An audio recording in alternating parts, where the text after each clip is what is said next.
Alimony के नाम पर पति पत्नी में झगड़ा करा दो। अब तो ये हो गया है कि एक ही महिला 4 जगह विवाह करती है, दहेज लेती है, सबसे 20 लाख 30 लाख 50 लाख लेती है और करोड़पति बनकर ऐश करती है। पुरुष कहाँ रोने जाए। सड़क पर चलता हुआ एक पुरुष अगर महिला को उसकी गलती होने पर भी थप्पड़ मार दे तो महिला आयोग जग जाती है, और वहीं पर सड़क चलती महिला पुरुषों के साथ अगर अत्याचार करे तो लोग हंस देते हैं, अरे एक ऐसा पुरुष है मार खा गया। ये तो मान लीजिए ठीक है, अगर कोई लड़का नहा रहा है और किसी लड़की ने उसका फोटो खींचकर स्कूल में वायरल कर दिया, उसके लिए क्या दंड विधान है? कुछ नहीं।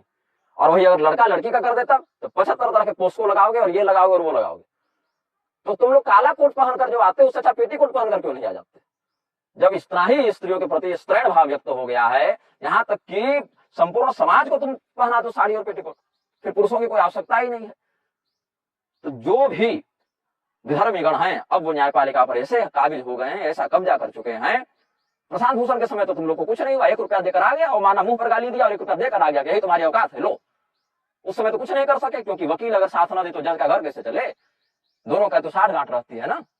मैं पुनः कहता हूं, अदालतों में कुछ लोग अच्छे हैं, लेकिन वो इतने कम हैं, इतने कम हैं, इतने कम हैं कि उनका कोई व्यापक प्रभाव समाज पर नहीं पड़ रहा है।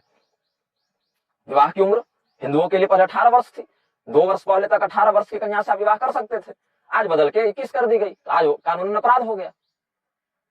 तो कानूनन अपराध हो गया। छत्तीसगढ़ की बिलासपुर की बात है, एक महिला अपने बेटे का रिश्ता तय कर रही थी, पुलिस आ गई, महिला को हार्ट अटैक आ गया, वो मर गई बेचारी तुम्हारे कानून के चक्कर में। वही अगर मुसलमान होते हो, 4 विवाह तुम्हारे मुंह के सामने बैठकर रंग से करता 16-17 वर्ष की उम्र में, तुम कुछ नहीं कर सकते, तुम खास नहीं सकते, क्योंकि कानून कुछ नहीं होता। कानून एक भ्रम है। जो होती है जनता की सत्ता होती है, जनता की ताकत होती है। जब देखा कि परिवारों में एकता है, हिंदू धर्म को तोड़ना मुश्किल हो रहा है, तो पहले परिवारों में विखंडन उत्पन्न करो, उसके बाद जब हिंदू मैरिज एक्ट ले आओ, हिंदू कोड बिल ले आओ। जब परिवार टूटने लगे, लेकिन देखा चलो पति पत्नी में भी एकता है, तो कह दिया नर और मादा में इनको परिवर्तित करो, पति पत्नी का दाम्पत्य भी खंडित कर दो। कोई भी स्त्री किसी पुरुष के साथ व्यवहार करे, रमण करे, कोई भी पुरुष किसी स्त्री के साथ व्यवहार करे, ये कोई भी विचार की धारा इस पर लागू नहीं होती, फिर आपसी सहमति होनी चाहिए। लेकिन पति पत्नी अगर रमण करे तो मैरिटल रेप का तुम कानून लेकर आ जाते हो। तो कब तक हम अपने परिवार को, अपने घर को, अपने संस्कार को टूटता हुआ देखेंगे? जो न्यायाधीश स्वयं व्यभिचार में डूबा है, स्वयं मदिरापान में डूबा है, वो दूसरे को क्या नैतिकता की शिक्षा देगा? स्वयं समलैंगिकता का शिकार है जो मानसिक रोगी है, वो क्या दूसरे को नैतिकता और न्याय की शिक्षा देगा? जब सेना, पुलिस, संविधान पर जनता भरोसा करती है ना, तो वो संसार में सबसे मूर्ख समाज कहलाता है।